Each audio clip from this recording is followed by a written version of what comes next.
पिछली क्लास में अगर आप लोगों के साथ हम लेके चलें तो हमने बिजनेस एंटिटी प्रिंसिपल की बात करी थी, गोइंग कंसर्न की बात करी थी, और किस किस के बारे में बोला था, कोई मुझे बताएगा?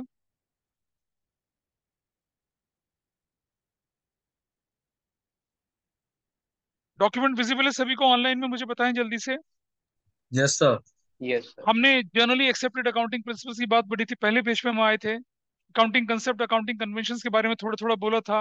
अकाउंटिंग प्रिंसिपल्स के क्या क्या फीचर्स होते हैं उसके बारे में डिस्कशन किया था। पेज खोल के देखिएगा बेटा जरा। ठीक है। नेसेसिटी क्यों है और फंडामेंटल प्रिंसिपल है। हमने कहा था कि बिजनेस जो होगा ना वो इंडेफिनिट टाइम पीरियड तक चलेगा। मतलब आप शुरू करेंगे, आपकी next generation second, third, fourth, fifth, seven चलता चला जाएगा। We have no intention to close it down. तो ये हमारा गोइंग कंसर्न था। और उसके बाद हम आए, हमने बोला कंसिस्टेंसी। आपकी जो काउंट को रिकॉर्ड करने का तरीका, that must be consistent year after year, उसमें चेंजेस नहीं लाएंगे आप लोग। ये कंसिस्टेंसी प्रिंसिपल था। इससे कंपैरिजन आसान होता है, इससे फोरकास्ट आसान होती है, इससे प्रिडिक्शन आसान बनती है आपके प्रॉफिट के बारे में, आपके सेल के बारे में, आपकी फाइनेंशियल पोजीशन के बारे में। और थोड़ा आगे चलते हैं। फिर हमने बोला एक्रूवल अजम्पशन। हमने बोला इस अजम्पशन के अंदर क्या होना चाहिए कि record a transaction when it has taken place irrespective of cash settlement. जैसे मान लिया जाए कि आपने 15 जनवरी को सेल करी और 15 अगस्त को आपको पैसा मिलना है। 15 जनवरी को सेल करो, 15 अगस्त को पैसा मिलना है।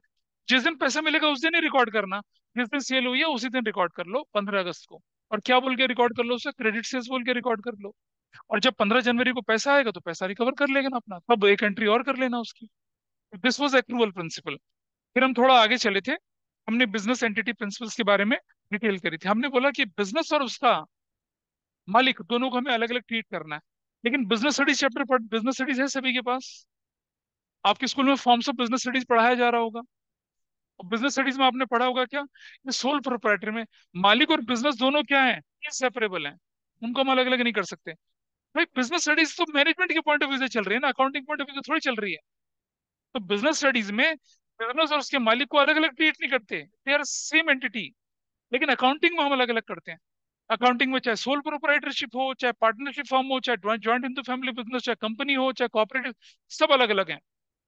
लेकिन बिजनेस स्टडीज में sole proprietorship, joint into family business और पार्टनरशिप, मालिक और बिजनेस को दोनों को अलग अलग ट्रीट नहीं किया जाएगा। लेकिन कोऑपरेटिव सोसाइटी और जॉइंट स्टॉक कंपनी में इनमें दोनों को अलग अलग ट्रीट किया जाएगा। लेकिन हम बिजनेस स्टडीज, हम तो अकाउंटिंग पढ़ रहे हैं ना। अकाउंटिंग में बिजनेस और उसका मालिक दोनों सेपरेट एंटिटीज हैं। जो भी आप लिखेंगे बिजनेस के अंदर एंट्री, वो बिजनेस के पॉइंट ऑफ व्यू से लिखेंगे, मालिक के पॉइंट ऑफ व्यू से नहीं लिखेंगे। इसका बहुत बड़ा फायदा आपको अकाउंटिंग इक्वेशन में मिलेगा जब मैं अकाउंटिंग इक्वेशन कराऊंगा। अकाउंटिंग इक्वेशन अभी आपने क्या किया, हिट एंड ट्रायल मेथड से कर लिया, हो गया, नहीं हुआ नहीं हुआ। बट जब हम करेंगे इसके बाद अकाउंटिंग इक्वेशन या छोटा बेसिस ऑफ अकाउंटिंग करेंगे, बेसिस अकाउंटिंग भी एक एक क्लास का चैप्टर है, उसको भी निपटा लेंगे तो काम आसान हो जाएगा। You will feel yourself confident. चलिए अब आ जाते हैं हम किस पर, मनी मेजरमेंट प्रिंसिपल पर। Before I proceed money measurement principle, एक छोटी सी कहानी मैं आपके साथ शेयर कर रहा हूँ, छोटी सी कहानी। And that is an everyday story. हो सकता है आपके सीनियर की, हो सकता है आप में से किसी की कोई कहानी ऐसे बने, हो सकता है। ठीक है, ज्यादा एक्साइट मत हो जाना। इसी कहानी को सुनकर पता चला बस अब मेरी जिंदगी का उसूल इसी कहानी को फुलफिल करना है, ऐसा ना करना प्लीज। ठीक है। आओ मैं बताता हूँ क्या होता है। आपने देखा होगा, अ, एक एक्टर है, मतलब लूटा पिटा एक्टर है, अर्जुन कपूर। और एक एक्ट्रेस है जो कि who is very fine, very wonderful actress, लेकिन दिमाग से थोड़ा सा पैदल है, आलिया बेवकूफ भट्ट। हाँ। और वो अर्जुन कपूर तो आप जानते ही हैं। इनकी एक फिल्म आई थी, टू स्टेट्स थी ना, क्या थी फिल्म, टू स्टेट्स थी, टू स्टेट्स थी। चेतन भगत है। चेतन भगत जानते हैं कौन? IIM अहमदाबाद का एलुमनाई, वहां से पढ़ा हुआ बंदा है और बहुत मशहूर फिक्शंस लिखने वाला, बहुत सारी चीजें उसके बाद। उसके बाद कौन है भाई? हाँ, ये दे दो। क्या नहीं, इसके लिए अविश, देखना भी अपना माइक बंद अपना करो बेटा।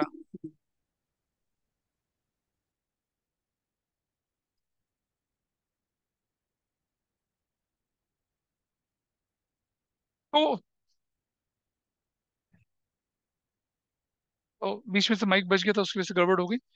तो हमारी स्टोरी के कैरेक्टर हैं दो। One boy, his father is a business tycoon in India. और एक लड़की है, उसके पापा एक सिविल सर्वेंट हैं। सिविल सर्वेंट जानते हैं किसको? एक IAS ऑफिसर हैं, और किसी मिनिस्ट्री के अंदर वो सेक्रेटरी रैंक पे हैं। लड़की का गोल बड़ा क्लियर है कि मैं IIM से पढ़ाई करने के बाद I will pursue my PhD in management from Harvard. Harvard से कर ले, कहीं और से कर ले, मतलब आईवी लीग के कॉलेज से वो अपना पीएचडी करेगी और then she pursue her career further. लड़के का बड़ा सिंपल सा था कि भाई मैं अपना बिजनेस पूरा करूंगा, मतलब अपना कोर्स पूरा करूंगा, और कोर्स पूरा करने के बाद कहाँ जाऊंगा मैं, अपने फादर के बिजनेस को क्या करूंगा, उसको एक्वायर करूंगा, उसको उसको अच्छे से चलाऊंगा। और जो पापा ने अगर 50,000 करोड़ का बिजनेस बनाया तो मैं उसे 1 लाख, या मतलब आई ग्रो इट फर्दर, ये उसका टारगेट था। लेकिन पढ़ाई करते करते कब दोनों दोस्त बन गए पता ही नहीं चला उनको। सिमिलर इंटरेस्ट, सिमिलर नेचर के लोग होते हैं, दोस्त बन गए भाई। होता है, कॉलेज में तो होता है, स्कूलों में भी होता है अक्सर, है ना। कॉलेज तो दूर की बात है, स्कूलों में हो जाता है। तो they developed thread of affection, मतलब वो दोनों, मतलब स्नेह की डोरी से बन गए। फिर वो दोनों साथ साथ पढ़ते थे, साथ साथ ट्यूटोरियल, साथ साथ असाइनमेंट्स, ये सारी सारी चीजें चलती थी। ये स्टोरी मैंने स्कूल में भी सुनाई थी। तो ऐसा करके उनका काम चल रहा होता है। ठीक है। तो they are moving together and growing further. अच्छा, पढ़ाई लिखाई में बहुत शानदार ग्रेड्स, बड़े एक्स्ट्रॉनिशिंग ग्रेड उनको मिल रहे थे और अच्छा कर रहे थे दोनों। पर जब आप जानते हैं ना कि जब जिंदगी में गाड़ी थोड़ा आगे बढ़ती है तो जीने मरने की कस्में खा लेते हैं लोग कि हम दोनों एक दूसरे का साथ नहीं छोड़ेंगे, चाहे कोई सी कंडीशन आ जाए, इस तरह की कंडीशन आ जाए। How it is related to example अभी थोड़ी देर में पता चलेगा आपको, ठीक है। जीने मरने की कस्में खा लेते हैं। और फिर वो सेशन एंड होता है, और लड़की जो होती है वो गोल्ड मेडलिस्ट बनती है, लड़का सिल्वर मेडलिस्ट बनता है। 1-2 पोजीशन उन दोनों को ले आते हैं, and they were very happy for each other. एक, मतलब अपने बैच में सब लोग पार्टी वार्टी देते हैं, वही होता है ना, 1-2-3 वालों को पार्टी वार्टी मिलती है, वो पार्टी वार्टी देते हैं। And they just move to their house, अपने घर घर निकलते हैं। वादा करते हैं कि हम अपने माँ बाप को बताएंगे, और फिर जिंदगी में एक दूसरे के साथ बनेंगे, और फिर विल ग्रो टुगेदर, एक साथ आगे बढ़ेंगे। ठीक है जी, ऐसा चलता था मामला। लड़का जो होता है ना, उसकी मम्मी नहीं होती है, उसके पापा ने उसको बड़ा किया होता है, and his father has not having any other marriage. उसको बच्चे पे पूरा ध्यान होता है, उसी को लेके वो आगे बढ़ा रहा होता है। लड़की के पापा जो होते हैं, बिजनेस टाइकून जो होते हैं लड़के के पापा, उनका ना एक बहुत क्लोज एड होता है, मतलब कर्मचारी, उनका नौकर होता है, जो उनके साथ बचपन से ही साथ था, उनका दोस्त था, उनके साथ काम करता था। अपनी सारी पर्सनल चीजें, एक्सपीरियंस उसके साथ शेयर करते थे। एंड उसको वो काका बोलता था, लड़का। और वो जो था, लड़के का पूरा ख्याल रखता था, मतलब पापा से ज्यादा ख्याल रखता था। होता ना घर का एक कोई नौकर, एक कोई व्यक्ति जो बहुत ज्यादा क्लोज होता है, ऐसा कहानी चलती थी। एनीवे लड़का खुश होता है, उसको गोल्ड सिल्वर मेडल मिलता है, अपने पापा के ऑफिस में जाता है, पापा I have to share 2 things with you. पापा कहते हैं बहुत बढ़िया। पापा अपना वो नहीं, वो होता ना पाइप वाला, वो पाइप अपना पी रहे होते हैं, धुआं उड़ा रहे होते हैं। बता बेटा क्या बात है, तो पहले तो एक बता, फिर मैं तुझे बताऊंगा दूसरी। पापा आई एम सिल्वर मेडलिस्ट। कहते wonderful, proud of you. Gold medalist कौन है? वो गोल्ड मेडलिस्ट तो एक लड़की मेरी बैच की है। अच्छा ठीक है, चलो अच्छी बात है। लड़के ने अभी कुछ नहीं बोला, पापा आपकी तरफ से। पापा कहता है सुनो बेटा, ये गोदरेज वाले बर्मन्स को जानते हो? गोदरेज के मालिक हैं बर्मन्स। गोदरेज के जो बर्मन्स है ना, उनकी बेटी के साथ हमने तुम्हारा रिश्ता पक्का कर दिया है। धुआं उड़ाता है। और झन से टूटा सपना, वो तो कुछ और बताने वाला था, यहाँ तो कहानी कुछ और चल रही है। परेशान मत हो यार, ठीक है। अच्छा, तो झन से टूटा सपना, अब क्या हो, कहानी की एंडिंग अच्छी है, डोंट वरी। मतलब मैं इतना खड़ूस मास्टर नहीं है कि कहानी ट्रेजिक एंड पे छोड़ूंगा। ये देखो, ये भी परेशान हो रहा है, ठीक है। मतलब ये बच्चे ऐसे करे जैसे फिल्मों में देख रहे थे, क्या होगा इस कहानी का एंड। अरे भाई कहानी है वो सिर्फ, ठीक है। That is relevant to our example. उसके बाद क्या हुआ, लड़के का चेहरा ना एकदम से उदास पड़ा, और एकदम से उसने अपने आप को कंट्रोल कर लिया। और इधर बोला, इधर इस तरफ से मुनीम जी थे, उनके मुंशी जी थे, उन्होंने पहचान लिया लड़के ने गड़बड़ करी है कुछ ना कुछ। लड़का बोलता है, पापा अब बेटा तुम्हारी दूसरी बात ये थी। पता है पापा, कुछ नहीं, दूसरी बात ये है कि मैं आपके बिजनेस को ज्वाइन कर रहा हूँ। चुप आ गया बहुत तेजी से, क्योंकि उसे मालूम था कि उसके पापा ने उसके लिए इतने सेक्रीफाइस करे कि अपने पापा के लिए सेक्रीफाइस वो नहीं कर सकता। और उसने डिसाइड कर लिया कि अब वो लड़की को बताएगा, hello, now we are not together, you have to move on. अरे what the hell, how can I move on? कहता मैं क्या करूं, मैं अपने पापा के अगेंस्ट नहीं जा सकता, उन्होंने मेरे लिए बहुत सेक्रीफाइस करे। लड़की का भी झन्ने से टूटा कोई सपना। लड़के ने अपने पापा को बोला, now I am preparing for Harvard, मेरा प्लीज अब जाने का इंतजाम कर दीजिए। एंड लकीली लड़की ने एग्जाम पहले दे रखे थे, उसका क्लियर हो गया, and she got admission in Harvard university for management in PhD. उसने भी अपना, फिर बातचीत करना दोनों ने बंद कर दिया। ठीक है। लड़के ने पापा का बिजनेस ज्वाइन कर दिया, और बिल्कुल बुझे हुए मन से वो पापा का बिजनेस ज्वाइन करता, वहां डेडिकेशन से काम करता, बिजनेस में उसने रिफ्लेक्शन करना शुरू कर दिया, काम अच्छा होना शुरू हो गया उसका, हर चीज बहुत अच्छे से चलनी शुरू हो गई। अब क्या होता था, हॉस्टल के दिनों की याद तो आ ही जाती है, इतना क्लोज रिलेशन था आपका। कहाँ वो बैठ के चांदनी रात में चांद को मिल के साथ देखा करते थे। पर यहाँ कहानी कुछ और होती है। मैं आपको एक एग्जांपल दिखा रहा हूँ, आपको, आप लोगों को भी दिखाऊंगा अभी, जस्ट वेट। पहले ऑनलाइन में देख पा रहे हैं इसको? पहले ये सिचुएशन थी, क्या लोग देख पा रहे हैं बोलो? Yes sir. हाँ जी। अ, पहले सिचुएशन ऐसी थी, ऐसे देख रहे हैं सबको? क्या सिचुएशन थी? ऐसी थी। और अब सिचुएशन क्या हो गई? जस्ट शो यू, जस्ट रुकिए जरा। तो अब ये होता है जिंदगी में, चीजें बहुत ट्रेजिक चली जाती है, तो ऐसा चलता है जिंदगी में। अब सिचुएशन जो होती है,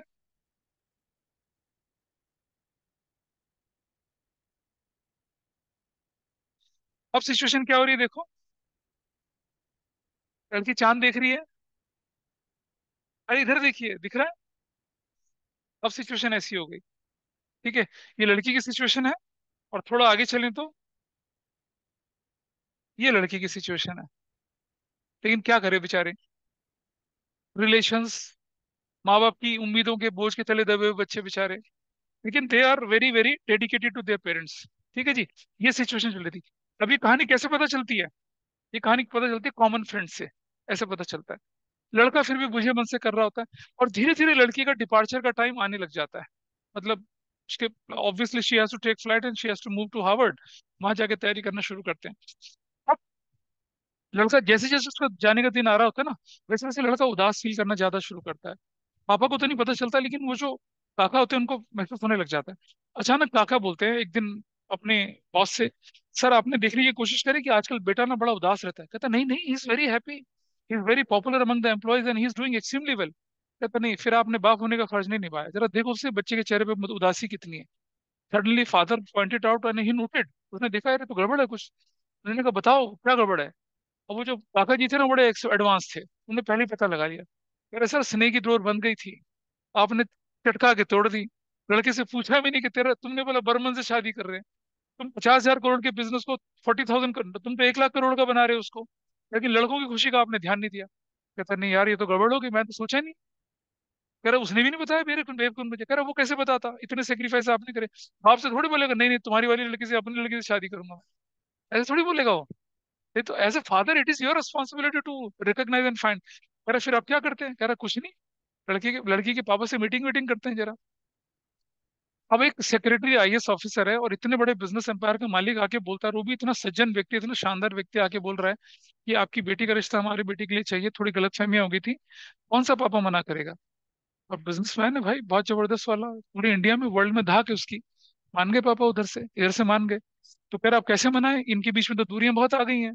अरे वो काका कहता है मैं संभाल लूंगा, चिंता ना करो तुम, दूरी वूरी हम सब संभाल लेंगे, ठीक है। अब पापा taken everything in his hand.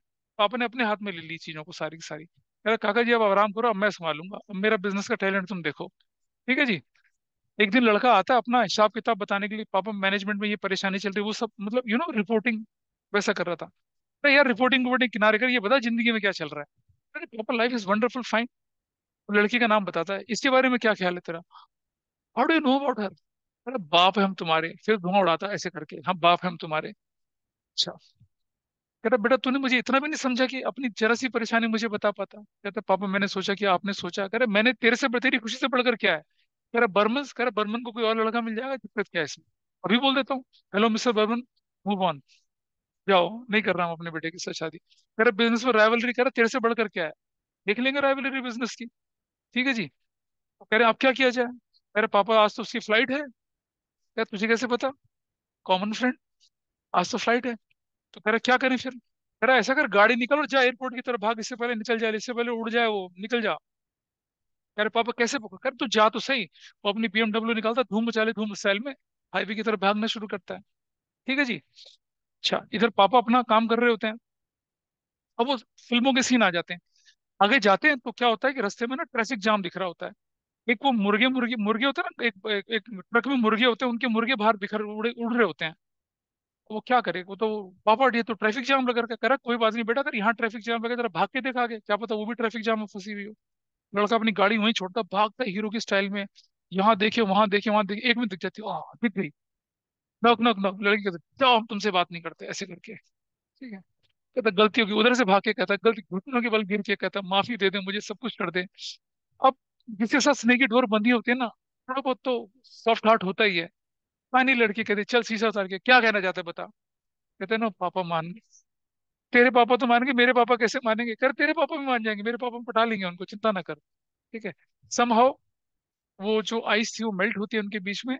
तो कह रहा अब मैं, लेकिन कह रहा मैंने पीएचडी तो करनी। कह रहा हाँ हाँ पीएचडी कर ले, कोई दिक्कत नहीं है, अगली फ्लाइट से चली जा, अभी मत जा बस। ठीक है। और वो सब वहां से सामझाम निबट के तब तक वो ट्रैफिक जाम भी खुल जाता है। एंड वो उस फ्लाइट को कैंसिल करके, वो 50,000 करोड़ के लिए वो क्या फ्लाइट मायने रखती थी, वह जिंदगी सुधर रही थी बच्चों की। ठीक है जी। ऐसा करके सेटल हो जाता है। अब जो सीन था ना, वो रोड से निकल कर कहाँ जाता है, पापा के ऑफिस की तरफ आ जाता है।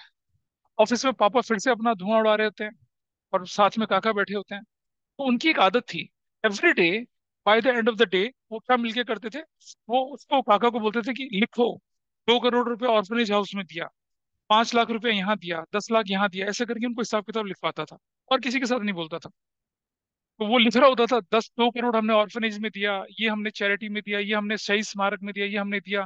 कह रहे 10 लाख रुपए और लिखो। कह रहे ये किस चीज का लिखा है सर? कह रहे लिखो लिखो 10 लाख रुपए। कह रहे क्या करा आपने?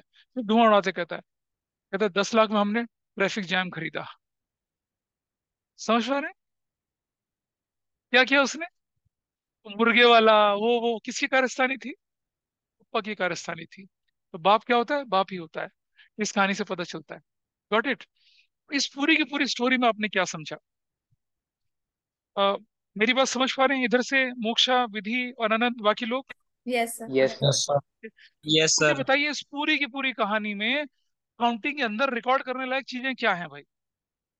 उनका गोल्ड मेडल, सिल्वर मेडल लाना, चांद को छुप छुप के देखना है, या फिर क्या करना, या फिर वो थ्रेड ऑफ एक्शन तोड़ देना, मूव ऑन बोलना, कुछ है क्या रिकॉर्ड कर सकते? बताइए ऑनलाइन वाले, पहले आप लोग बताइए।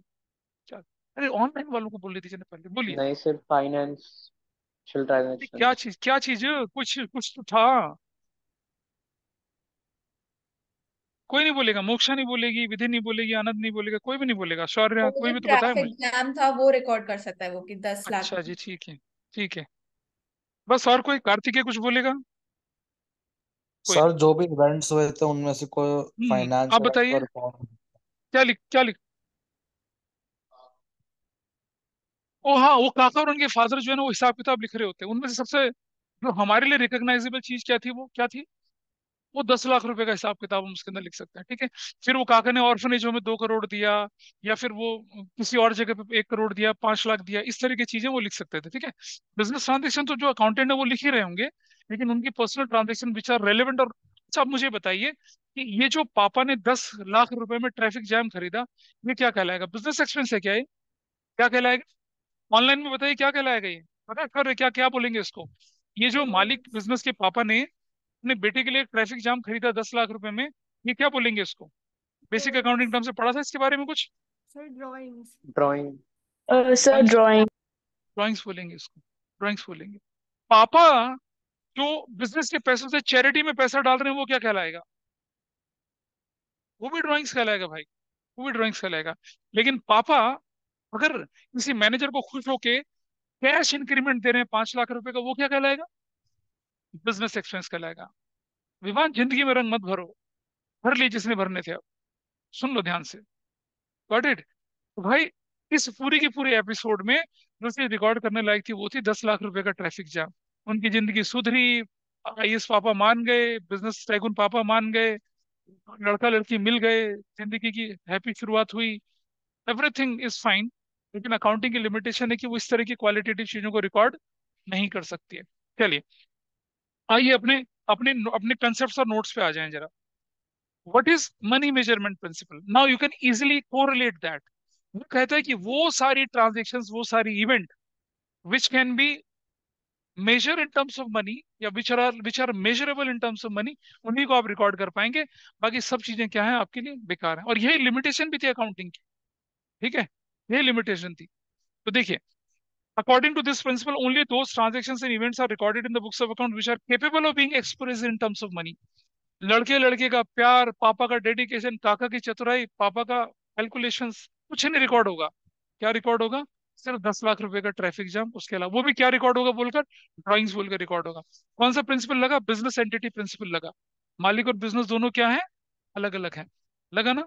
Business entity principle. Got it? Got it?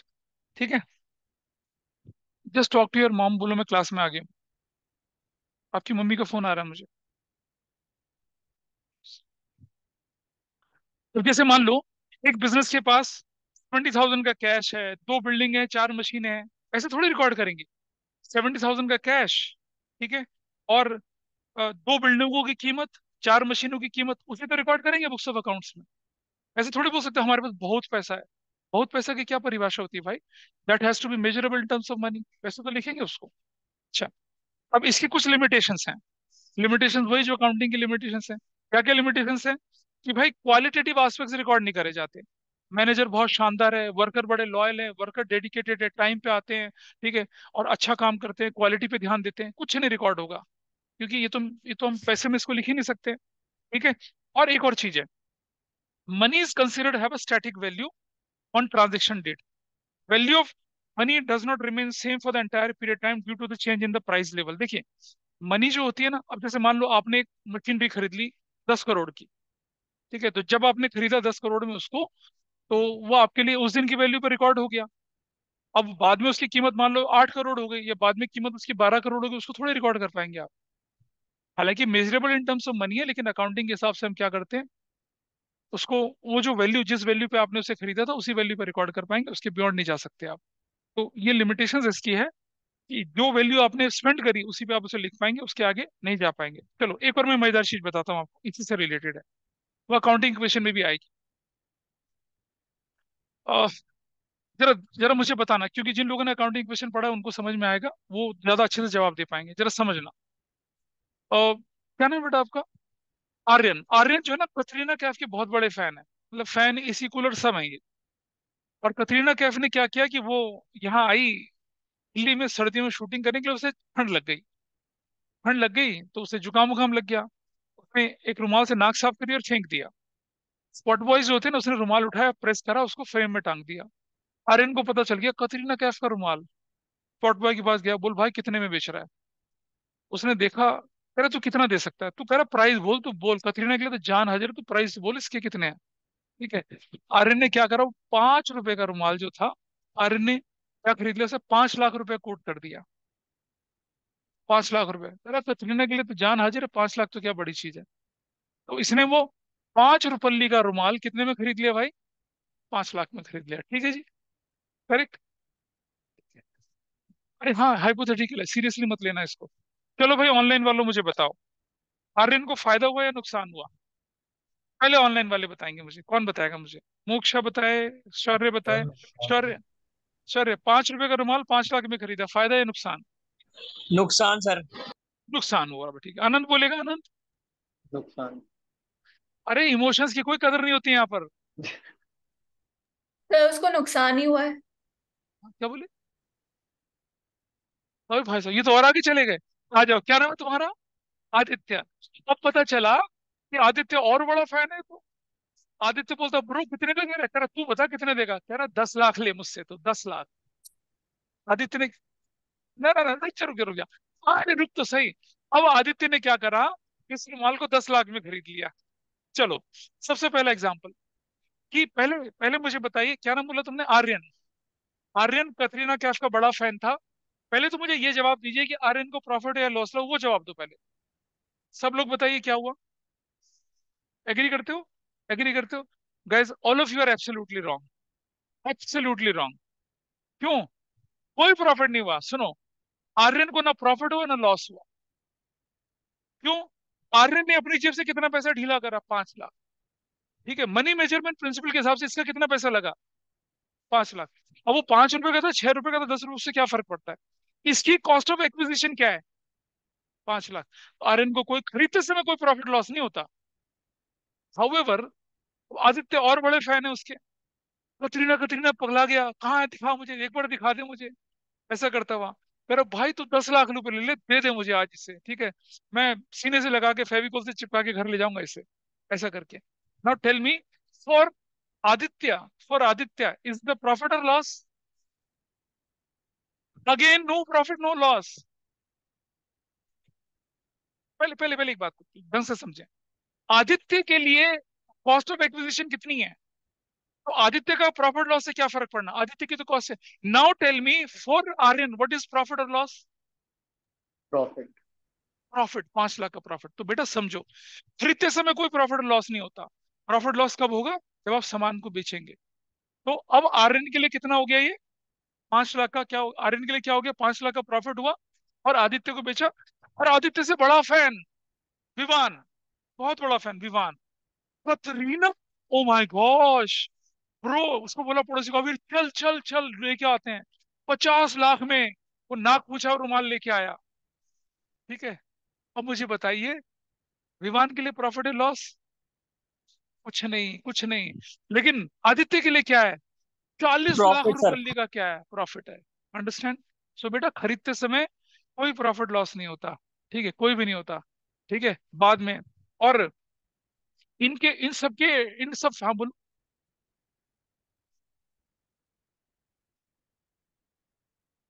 Aryan ने ये रुमाल 5 लाख में खरीदा और आदित्य को 10 लाख में बेच दिया, 5 लाख का प्रॉफिट नहीं हुआ, ठीक है। और इस ब्रह्मांड का सबसे बड़ा फैन, ठीक है, सबसे बड़ा फैन श्लोक, भाई 1 करोड़ रुपया, 1 करोड़ रुपया, 1 करोड़ रुपया, 1 करोड़ रुपया, यूनिवर्सल मतलब प्लेनेट का सबसे बड़ा, मतलब कतरीना कैफ का डाई हार्ट फैन, ठीक है। सर के बाद लिखता क्या, भाई किधर है किधर है, अरे तुम भी हो। और बिल्कुल जब तक जब तक जब तक मूर्ख फैन रहेंगे बढ़ती रहेगी, ठीक है ठीक है। नहीं नहीं, वो तुम जानो बेटा, दिल के आगे विश्वास कोई चीज ही नहीं होती है। 1 करोड़ रुपया कतरीना कैफ, ठीक है, तो समझ लीजिए ये 1 करोड़ रुपया जो है, इसके लिए एक्विजिशन कॉस्ट है, नो प्रॉफिट नो लॉस। लेकिन इस भाई के लिए विवान के लिए क्या हो गया, 50 लाख का प्रॉफिट हो गया, ठीक है। तो आप देख रहे हैं मनी मेजरमेंट प्रिंसिपल रंग बदल रहा है अपना धीरे धीरे करके। गॉट इट, ठीक है, इज इट ओके। चलिए आगे बढ़ते हैं हम, ये छोड़ दीजिए इसको यहाँ पर। हाँ जी बिल्कुल। अरे तुम खरीद रहे हो किसी सामान को, कहाँ प्रॉफिट कैसे लॉस। कोई कहता है कि जैसे मान ले जाए कि आप कोई गाड़ी खरीदने जा रहे हैं, सामने वाला कहता है कि 10 लाख की, आप कहते हैं यार ऐसा मत बोल, तेरा वेरा करा, चल डिस्काउंट दे दे। डिस्काउंट देने से भी क्या फर्क पड़ा, भाई मेरे लिए कितने की पड़ रही है वो, 9.5 लाख की पड़ रही है। तो 9.5 लाख मेरी कॉस्ट ऑफ एक्विजिशन हुई ना, मेरे मनी मेजरमेंट प्रिंसिपल के हिसाब से तो 9.5 लाख रिकॉर्ड होगा ना। अब मैं उस गाड़ी को 9 में बेच रहा हूँ तो मेरे लिए नुकसान, और 10 में बेच रहा हूँ तो फायदा। तो बेचते समय होगा ना फायदा नुकसान तो, या फिर मैन्युफैक्चरर को होगा फायदा नुकसान, हमें कैसे होने वाला। 5 रुपए का रुमाल था, 5 लाख में बिक गया, कोई फायदा नुकसान नहीं है। हाँ वो स्पॉट बॉय जो है ना, उसके लिए क्या है वो, एब्सोल्यूट प्रॉफिट है कितने का, 5 लाख का, उसके लिए था। आयरन के लिए थोड़ी था, है ना भाई। और गलत चीज से शुरुआत करी और भाई 1 करोड़ रुपए लुटा गया। फैन लोग ऐसा करते हैं अक्सर। चलिए आगे बढ़ते हैं थोड़ा सा। I hope this principle is okay with everybody. चलिए अब चलते हैं क्या, अगला प्रिंसिपल है अकाउंटिंग पीरियड। हमने पढ़ा था गोइंग कंसर्न प्रिंसिपल, क्या कहता है भाई ऑनलाइन में बताए, going concern, moksha what was that, going concern ने क्या बोला था। अरे गायब हो गए ऑनलाइन वाले, बताओ बताओ, इधर इधर विमान क्या था, गोइंग कंसर्न क्या था। मतलब कहाँ, मैं आगरा तुम घाघरा, क्या बोल रहे हो यार ये, गोइंग कंसर्न क्या था। Business will continue for indefinite time period, मतलब चलता जाएगा चलता जाएगा। याद है घंटे वाला शाही हलवाई 1719, वाडिया 1720, मैंने पिछली क्लास में एग्जांपल दिए थे आप लोगों के सामने। तो अब मुझे बताइए, आपका बिजनेस शुरू हुआ सपोज 1/4/2023 को, और आपका बिजनेस खत्म हुआ 31 मार्च 2024 को, ठीक है। आपने जब बिजनेस शुरू किया 1 लाख से शुरू किया, जब बिजनेस खत्म हुआ 5 लाख से खत्म हुआ, ठीक है। तो मतलब आपका असली प्रॉफिट है असली लॉस तो तभी पता चलेगा ना जब बिजनेस बंद होगा। तो कितने का प्रॉफिट कमाया बताइए, 4 लाख रुपए का, ठीक है। लेकिन आपने तो कसम खा रखी है अकाउंटिंग प्रिंसिपल में कि बिजनेस तो कंटिन्यू रहेगा इंडेफिनिट टाइम पीरियड के लिए, गोइंग कंसर्न तो यही कहता है। तो हमारी तो ट्रेजेडी हो गई भाई, 1 घंटे वाला शाहिल भाई की 15 जनरेशन 20 जनरेशन चलेगी, प्रॉफिट ना निकल पाए भाई। हम कॉन्ट्रेक्ट थोड़ी कर सकते हैं एक दूसरे को। गोइंग कंसर्न ने बोला बिजनेस चलेगा इंडेफिनिट टाइम पीरियड के लिए, वंडरफुल, और प्रॉफिट निकलेगा कब, जब बिजनेस क्लोज होगा। तो 1790 का शुरू हुआ बिजनेस, 2024 आ गया, अभी तक बंद नहीं हुआ, प्रॉफिट लॉस तो कैलकुलेट ही नहीं होगा। लेकिन प्रिंसिपल होता है कि necessity is the mother of invention. किसी समझदार आदमी ने सोचा होगा कि ये जो इंडेफिनिट टाइम लाइफ टाइम है ना बिजनेस की, इसको छोटे छोटे इंटरवल में क्या करते हैं, काट देते हैं। और वो छोटा इंटरवल क्या कहलाता है, फाइनेंशियल ईयर कहलाता है। क्या कहलाता है, फाइनेंशियल ईयर। तो काउंटिंग पीरियड कंसेप्ट क्या कहता है आपसे, कि जो बिजनेस की इंडेफिनिट लाइफ टाइम है उसको क्या कर लीजिए, मेजरेबल छोटे छोटे पीरियड में आप बांट लीजिए, और उसको जो हम बोलते हैं क्या बोलते हैं, अकाउंटिंग पीरियड। तो ये कौन सा प्रिंसिपल है, अकाउंटिंग पीरियड प्रिंसिपल। इससे क्या होगा, अब आपका जो लाइफ टाइम था, हर साल आप क्या करेंगे, अपने प्रॉफिट को निकाल सकते हैं। वरना इंतजार करना पड़ेगा ना बिजनेस के बंद होने का। बिजनेस बंद न करने की तो हमने कसम खा रखी है, प्रॉफिट लॉस तो निकले ना। तो इसीलिए क्या किया गया, इंडेफिनिट टाइम पीरियड को छोटे छोटे टुकड़ों में बांटा गया, और वो एक टुकड़ा क्या कहलाया, फाइनेंशियल ईयर। तो हमारे देश में जो फाइनेंशियल ईयर होता है, अप्रैल से मार्च तक चलता है, और फिरंगी लोगों का क्या चलता है, जनवरी से लेकर दिसंबर तक चलता है।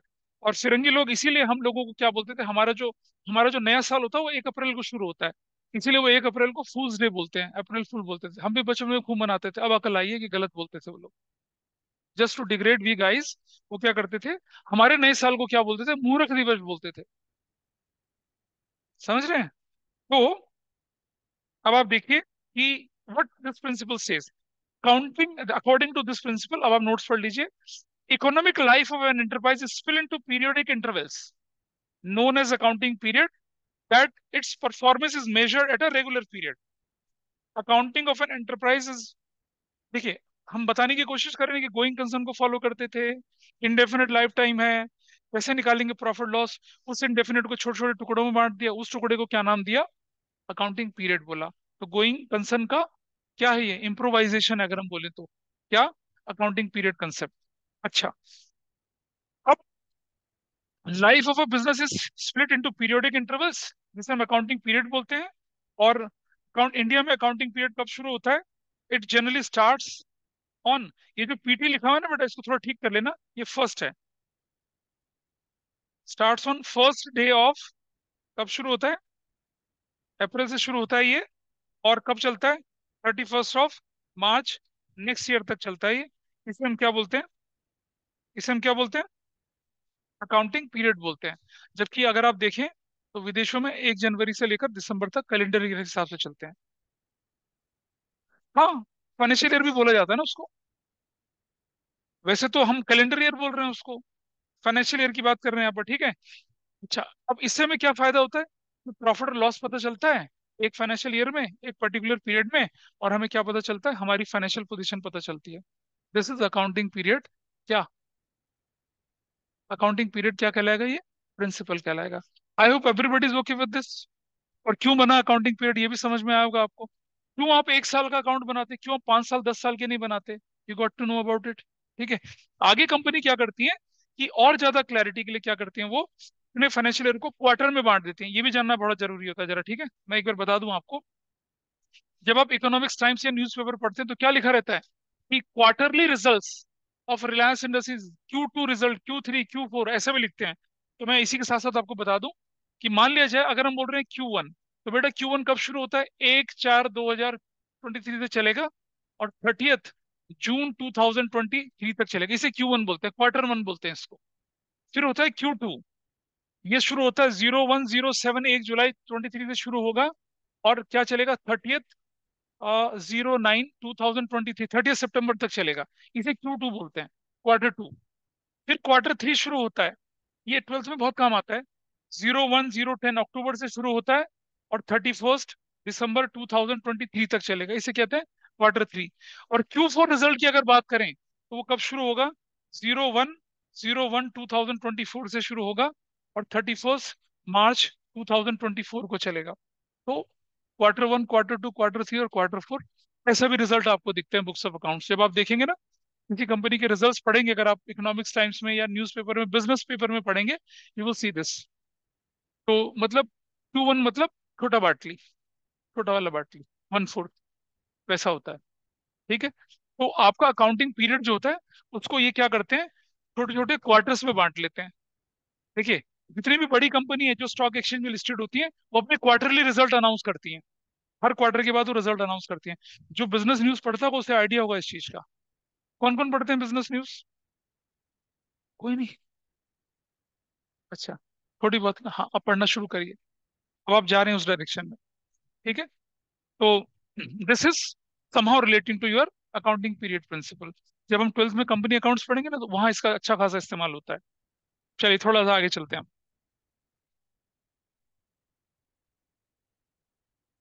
अब आया आपके पास अगला प्रिंसिपल, फुल डिस्क्लोजर प्रिंसिपल। ये प्रिंसिपल कहता है कि अकाउंटिंग के अंदर आपको कुछ छुपाना नहीं है, सब कुछ दिखाना है। all the relevant information, all the materialistic information, everything you have to explain to the interested users। कुछ नहीं छुपाएंगे, सब कुछ दिखाएंगे। देखिए क्या कहते हैं प्रिंसिपल, फाइनल, ये कहता है according to the principle the final statement should completely disclose. Final statement क्या होते हैं भाई? Trading profit and loss, balance sheet, cash flow, ये सारे के सारे नोट्स टू अकाउंट्स, पढ़ा था हमने चैप्टर 1 में। They must completely disclose all the significant information relating to the economic affair of the enterprise। सारी की सारी इंफॉर्मेशन बताएंगे, कुछ नहीं छुपाएंगे भाई। क्यों? So that your accounting information is what? Reliable। Reliable हो and true and fair picture present करे। फिर ये क्या कहता है? The disclosure can be done in the form of financial statement और in the footnotes, like in cost contingent liability. अब आपने देखा था ना, क्या बताया था मैंने अकाउंटिंग बेसिक टर्म्स में कंटीजेंट लायबिलिटी के बारे में? बताइए Vivaan, what is contingent liability? बोलने दीजिए। क्या तुम तो एग्जाम लिख के आए हो? अच्छा, मैंने पढ़ाया था ये, पड़ोसी बताएं। हाँ जी, नहीं कुछ खोलना नहीं है, खोलना नहीं है, वैसे ही बताओ। हाँ, कंटीजेंट लायबिलिटी, वो जो वो होता है, वही वही वाला, वो जो तीसरे चौथे पेज में था। बट डेफर्ड रेवेन्यू एक्सपेंडिचर है, वो तो फ्यूचर की पेमेंट वाली बात कर रहे हो। कुछ नहीं पता, कौन बताएगा? बोलो। माय गॉड, एक मंत्र होता है जो स्टूडेंट ओम नमः सफा चट्टा है, बहुत बढ़िया, शाबाश। ऑनलाइन में कोई बताए मुझे? सर कंटेंजेंट लाइबिलिटी मतलब जैसे अगर कोई अनसर्टेन फ्यूचर की वजह से जो लाइबिलिटी कंपनी के ऊपर है, बिल्कुल लॉस। सही बोले। ऐसी लाइबिलिटी, ऐसा payment obligation which may or may not arise in future depending upon happening or not happening any event in future। अरे प्रेस्टीज का एग्जांपल बताया था मैंने तुम्हें, अमिताभ बच्चन और ऐश्वर्या राय का। ठीक है, तो देखिए बेटा समझना, अगर मान लिया किसी ने आपकी कंपनी के ऊपर मुकदमा कर दिया 100 करोड़ रुपए का, कि तुमने हमें मतलब सूट कर दिया कि भाई तुमने तुमने हमारे साथ फेयर प्रैक्टिसेस नहीं करी है, चीटिंग करी है। अगर आप मुकदमा हार गए तो क्या होगा? 100 करोड़ देना पड़ेगा आपको, और जीत गए तो नहीं देना पड़ेगा। तो ये लायबिलिटी कब अराइज होगी? जब आपका मुकदमा हारेंगे। इसको बुक्स ऑफ अकाउंट्स में दिखाना पड़ता है। अगर मान लो मुकदमा हार गए, तो आपको तो लायबिलिटी बोल के दिखाना पड़ेगा ना बैलेंस शीट में से। और अगर मुकदमा चल रहा है, तो भाई फुटनोट के रूप में दिखाना पड़ेगा नीचे। याद है वो बड़ा भारी राक्षसी कदम दिखाया था मैंने यहाँ पर, फुटनोट के रूप में दिखाना पड़ेगा। तो फुल डिस्क्लोजर प्रिंसिपल के हिसाब से ये जो हम बुक्स ऑफ अकाउंट्स में दिखा रहे हैं उस इंफॉर्मेशन को, ये एज ए फुटनोट दिखा रहे हैं, जैसे फुल डिस्क्लोजर को तो फॉलो कर रहे हैं हम। नहीं बेटा, सब कुछ नहीं। बहुत देखिए, ये क्या कहता है कि वो सारी की सारी इंफॉर्मेशन, जिससे कि कोई व्यक्ति आपकी ऑर्गेनाइजेशन में पैसे इन्वेस्ट करने का फैसला ले या ना ले, वो सारी इंफॉर्मेशन आपको बुक्स ऑफ अकाउंट्स में दिखानी है। और फुल डिस्क्लोजर तो क्या कहता है भाई, सब दिखाओ तुम, क्या छोटा क्या बड़ा, तो एवरीथिंग, जिसको जो देखना, जिसके काम की जो चीज होगी देख लेगा वो। फुल डिस्क्लोजर ये कहता है। आगे क्या बोला? As per companies act, company is required to disclose essential information in the financial statement। Incomplete information hampers the basic purpose of financial statement। So, all the material and relevant facts should be disclosed in the financial statement। Full disclosure ensures the financial statement present a true and fair view of the profitability and financial position to its various users। ये हमें बताता है। लेकिन एक बात समझो यार, कि अगर फुल डिस्क्लोजर करते चलोगे तो क्या होने वाला है? आपकी अकाउंटिंग कम्बरसम बन जाएगी, बहुत हैवी हो जाएगी, हर चीज दिखा रहे हो आप तो ऐसे में क्या किया गया, लोगों ने इसका इम्प्रोवाइजेशन किया। और इम्प्रोवाइजेशन जो था वो किसकी फॉर्म में था? एक नया प्रिंसिपल निकाला गया, मटेरियलिटी प्रिंसिपल। क्या बोला गया? Materiality principle. ये क्या कहता है कि फुल डिस्क्लोजर अच्छी बात है, लेकिन फुल डिस्क्लोजर के चक्कर में आपकी अकाउंटिंग क्या कम्बरसम और बोझ नहीं बननी चाहिए। आपको क्या करना है? ओनली रेलेवेंट, क्या कह रहा है ये? ऑल, देखिए कह रहा है according to this principle, all relatively relevant items, वो सारे रेलेवेंट आइटम्स जिनकी जानकारी से कोई व्यक्ति आपकी कंपनी में पैसा इन्वेस्ट करे या ना करेगा फैसला ले ले, वो दिखाना है। वो जो फुल डिस्क्लोजर है छोड़ दीजिए उसको। तो कौन सा प्रिंसिपल फुल डिस्क्लोजर का इम्प्रोवाइजेशन है? मेटिलिटी। कौन सा प्रिंसिपल फुल डिस्क्लोजर को वायलेट करता है? मेटिलिटी। फुल डिस्क्लोजर कहता है सब दिखाइए, कहता है नहीं भाई सब क्यों दिखा रहे हो, सीक्रेट थोड़ी दिखाने बिजनेस के, सिर्फ वो दिखाओ ना जो सबको जानना जरूरी है। जैसे कंपनी क्या करती है अपने अकाउंट्स दिखाते समय, टैक्स रिलेटेड सारी जानकारी, कंपनीज एक्ट के रूल रेगुलेशन फॉलो करें वो नहीं, वो सारी की सारी दिखाती है। सेबी के गाइडलाइंस फॉलो करी नहीं करी वो सारी, मतलब जो जो इन्फॉर्मेशन जिस जिसको चाहिए वो सारी की सारी दिखाती चलेगी। बोलो। हाँ तो भाई वो फिर, अच्छा देखो समझो, मैं जो अकाउंटिंग आपको बता रहा हूँ, पढ़ रहे हैं सोल प्रोप्राइटरशिप के बारे में, लेकिन अपना वर्जन लेके चल रहे हैं कंपनी। कंपनी वो कंपनी जिसके शेयर मार्केट में क्या होते हैं, बेचे खरीदे जाते हैं। तो वो अगर ऐसा करेंगे तो उनके खिलाफ एक्शन होता है, उनके शेयर ट्रेडिंग पर। अब मैं बताता हूँ, डीएलएफ है ना, डीएलएफ ने एक बार क्या करा, आज से 5 कोरोना से पहले इसने की जरूरी एसेंशियल इंफॉर्मेशन थी, वो securities exchange board of India को नहीं प्रोवाइड कराई, ना शेयर होल्डर को प्रोवाइड कराई। तो सेबी ने इसके शेयर की ट्रेडिंग में 5 साल के लिए रोक लगा दी। बैठो, 5 साल में रोक लगने के मतलब कंपनी का बैंड बच जाना, पेनलाइज होते हैं। लेकिन अब छोटे मोटे दुकानदार हैं, छोटे मोटे बिजनेस हैं, भाई वो कंपनीज एक्ट के अंदर तो आते ही नहीं है। तो हाँ हाँ, बिल्कुल करते हैं, बिल्कुल करते हैं, बहुत सारे लोग करते हैं ऐसा। ठीक है। और लेकिन क्या होता है कि जैसे लोग तो ये बोलते हैं भाई इनकम टैक्स क्यों नहीं पकड़ता। तो आप सुनिए, इनकम टैक्स एक्ट के, इनकम टैक्स डिपार्टमेंट जो होता है हिंदुस्तान का, कितना सिर्फ 3 से 5% लोग टैक्स रिटर्न भरते हैं। अब हमारे देश में कितने लोग हैं बताइए? 140 करोड़। 140 करोड़ का 1% कितना होगा? 1.4 करोड़। और 3% कितना होगा? 4। 4 करोड़ 20 लाख लोग रिटर्न भर रहे हैं। इनकम टैक्स डिपार्टमेंट में मुश्किल से 20,000 लोग हैं, पूरे पूरे देश में मान लो तो, अगर 20,000 से ज्यादा लोग नहीं है उसके अंदर। ठीक है जी, 20,000 लोग, 4.2 करोड़ इनकम टैक्स रिटर्न हर साल कैसे प्रोसेस करेंगे भाई? तो मैन पावर की तो कमी है। और अमेरिका के तरह उन्होंने ऑटोमेटिव नहीं बना रखा। अमेरिका में तो ऑटोमेटिव मशीन, आर्टिफिशियल इंटेलिजेंस क्या करती है, सेग्रीगेट करती है, पकड़ लेती है। पहली परेशानी, हमने वो नहीं कर रखा। अब क्या करती है इनकम टैक्स डिपार्टमेंट, इसलिए कि रेंडमली कुछ केसेस उठा लेती है, उनकी इंटेंसिव चेकिंग करती है, उसे स्क्रूटनी कहते हैं। अगर पकड़े गए तो पकड़े गए, नहीं पकड़े गए तो फ्री घूम रहे हो।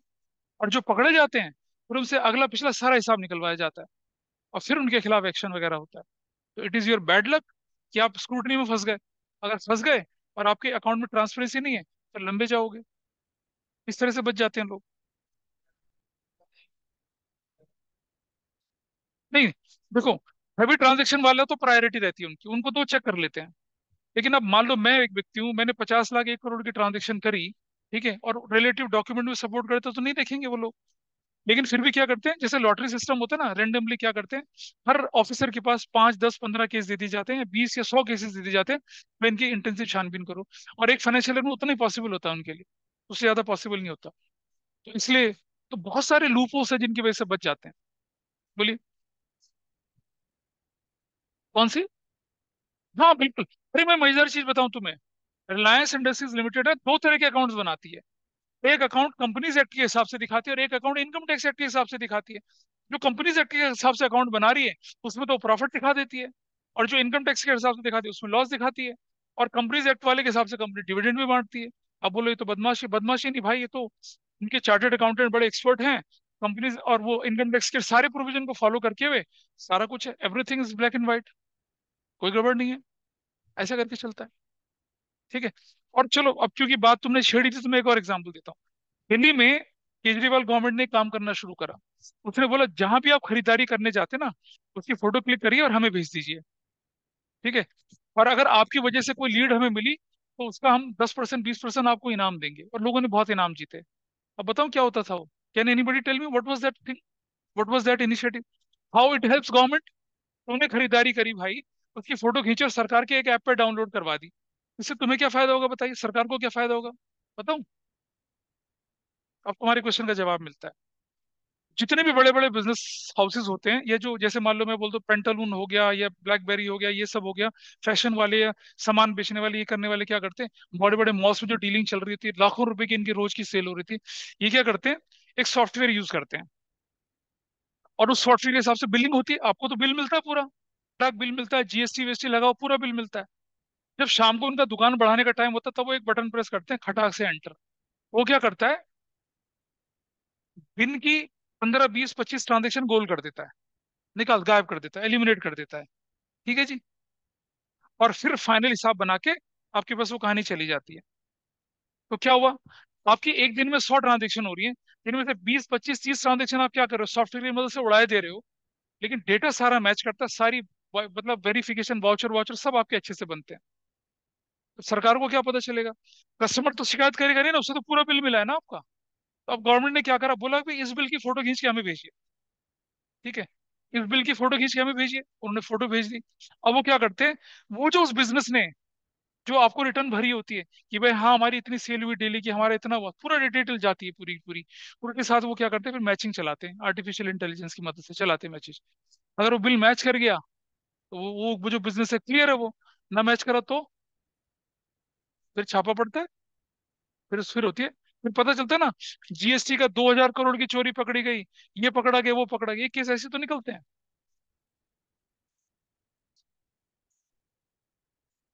हाँ। अच्छा सुन, मैं एक एग्जांपल देता हूँ। रेमंड्स की दुकान यहाँ पर सेक्टर 18 में, ठीक है। एक कसम, मैं गया कुछ दिन पहले तो मुझे पेंटे खरीदी, मैंने 3 पेंटे खरीदी, उसमें 11 साढ़े 11 हजार का बिल बन गया मेरा। ठीक है। मैंने एक कस्टमर जो 11 हजार का सामान खरीद के आया, 100 कस्टमर कितने का सामान खरीद रहे होंगे एक दिन में, ऑन एन एवरेज 5 हजार का भी सामान खरीद रहे हैं, तो बता, 5 लाख 30 दिन में कितना हुआ, साल भर में कितना हुआ, 150 कहाँ करोड़ हो गया यार, 12 के 12 12 पंजे 60, 18 करोड़ हो गया। ठीक है जी। अब अगर मैं क्या करूं, 20 ट्रांजेक्शन रोज के हटा दूं, कितना इम्पेक्ट पड़ेगा बताओ। और जीएसटी तो वसूली है मुझसे, नहीं वसूली मुझसे, मेरे से जो सामान खरीदा मुझे तो जीएसटी देना पड़ा ना उसको, उन्होंने अपने ट्रांजेक्शन में शो नहीं करा, तो एक तो सेल कम हो गई, और ऊपर जीएसटी जो मुझसे वसूला था वो भी खा गए। ऐसे ऐसे नुकसान होता है। ठीक है। और इनकम टैक्स, और क्योंकि इनकम कम दिखाई है तो इनकम टैक्स भी कम देना पड़ेगा। ये होती है जो तुम बोल रहे हो ना, ऐसे लोग चतुराई से काम करते हैं। और बहुत सारे तरीके होते हैं, और भी बहुत सारे तरीके होते हैं। हाँ,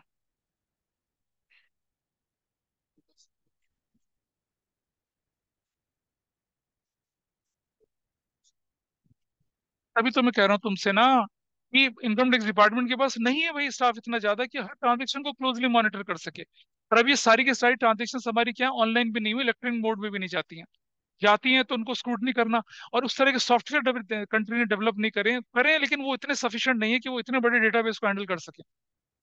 अब यूएस की पॉपुलेशन कितनी बताइए, 20 करोड़ के करीब है। ठीक है, 20 करोड़ ही तो है।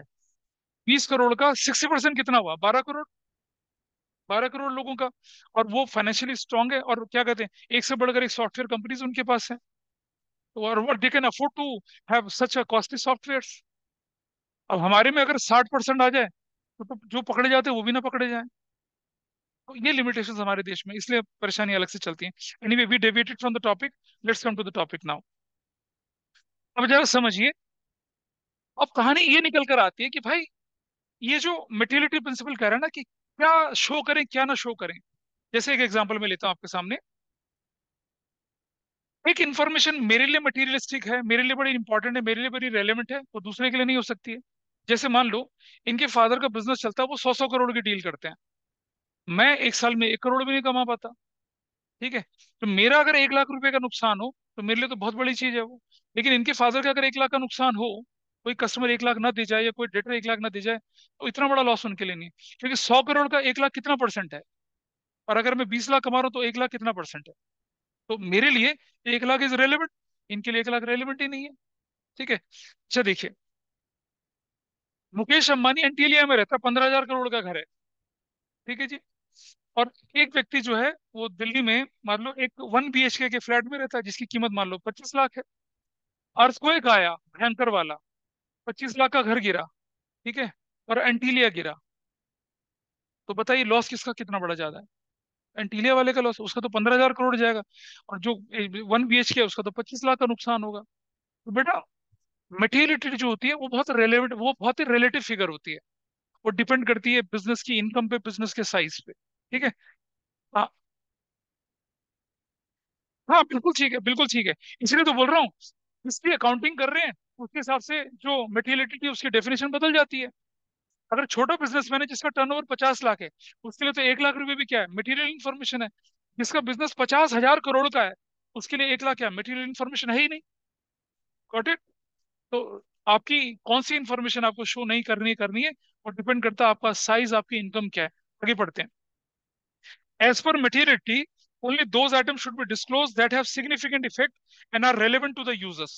So this principle is a contradictory to full disclosure principle. अभी बात करी इस बारे में हम लोगों ने। An item which is significant for one enterprise may be insignificant to other enterprise. आपके सामने एग्जांपल है कि भाई टूल कॉस्ट जो है 5,000 का, एक कारपेंटर के लिए तो बहुत सिग्निफिकेंट है, लेकिन गोदरेज फर्नीचर जो है, जो कि 1,000 करोड़ का बिजनेस कर रहा है, उसके लिए क्या कोई रेलेवेंसी नहीं है उसकी तो। ठीक है। So whether an item is material और not depend on its nature and its amount.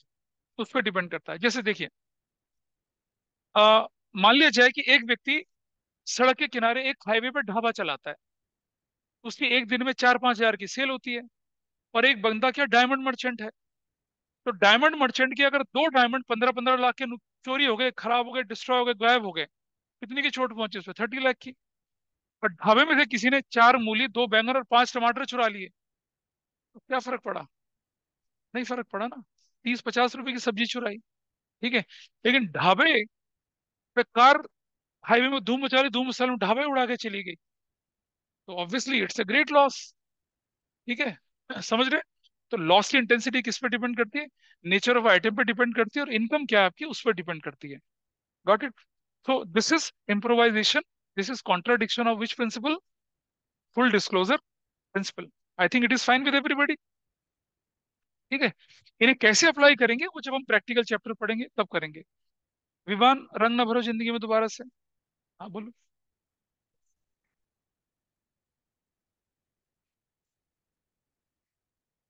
हाँ हाँ हाँ। नहीं नहीं, रिकॉर्ड करेंगे लेकिन उसको उतना डिटेल में शो नहीं करेंगे।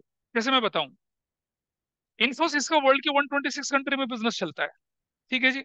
और उनमें स्टेशनरी लगती होगी, स्टेपलर, पिने, रबर बैंड लगता होगा, पेन पेंसिल स्टेशनरी लगती होगी।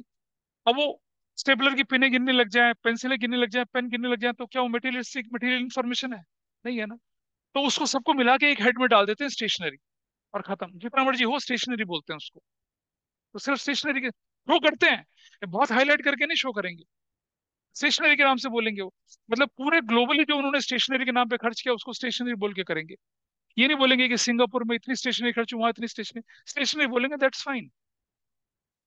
काहे का ड्राइंग्स? नहीं नहीं, ऐसा कुछ नहीं। ठीक है, वो सब बिजनेस एक्सपेंस है। हाँ, बिजनेस एक्सपेंस है। ठीक है जी। This is one. एक और प्रिंसिपल लेके चलते हैं, अभी थोड़ा सा टाइम हमारे पास है, will take one more principle. देखिए यहाँ क्या होता है, एक और प्रिंसिपल की बात कर रहा हूँ आपके सामने में, बड़ा इंटरेस्टिंग है। बचपन में आपने पंचतंत्र की कहानियां, जातक कथाएं पढ़ी होंगी सब लोगों ने। बोलिए, पढ़ी सबने? पढ़ा किसी ने?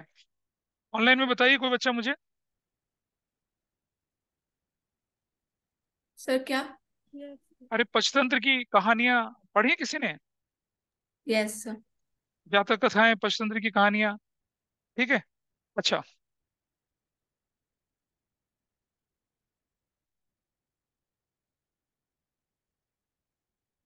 ये आपकी स्क्रीन पे दिख रहा होगा आपको, कुछ दिख रहा है कुछ? Yes. यस पहचान पा रहे हैं? पहचान पा रहे हो इससे क्या है ये? Yes sir. Wild boar, wild pig कहते हैं, जंगली सुअर बोलते हैं इसको। वो है ये। ठीक है। बहुत पहले तीखे दांत होते हैं, एक टक्कर में किसी का भी पेट फाड़ देंगे, बहुत खतरनाक होता है। हमारे हिंदू पुराने वेद पुराणों में एक वराह अवतार का भी उदाहरण है। विष्णु के अवतार थे, जब धरती जलमग्न हुई थी, ठीक है, जल प्रलय आई थी, तो उन्होंने क्या करा था, अपने दोनों दांतों को उसको उठा लिया था। वैसा भी था। ठीक है। तो पंचतंत्र की एक छोटी सी कहानी है जिसे मैं आपके साथ डिस्कस कर रहा हूँ यहाँ पर। हुआ क्या कि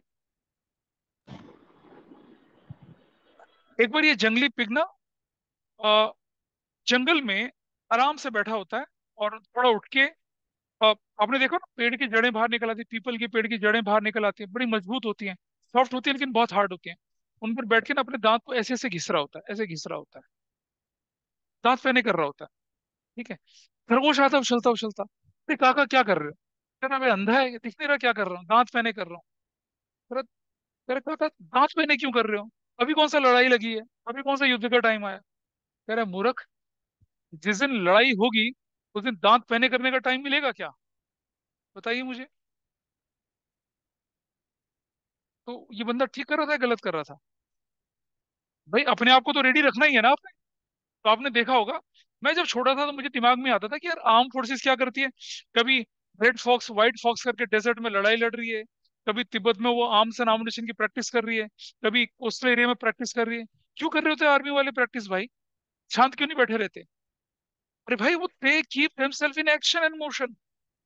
जिस दिन लड़ाई होगी शुरू, उस दिन ये थोड़ी बोलेंगे चाइनीज रुक जाओ भाई थोड़ी प्रैक्टिस कर लें हम। नहीं होगा ना ऐसे। There was a movie Tango Charlie, याद है किसी को? वो क्या नाम था उसका, बॉबी देओल उसमें। नहीं, हाँ बॉबी देओल ही उसमें, वो एनिमल का यंगर वर्जन था। बॉबी देओल, बॉबी देओल थे, अजय देवगन थे उसमें। उनको ना एक पुल को कश्मीर में उनको एक एक ब्रिज मिलता है जिसे उन्हें बचाना होता है। वो लाइफ लाइन थी, कश्मीर को पूरे देश से जोड़ता था।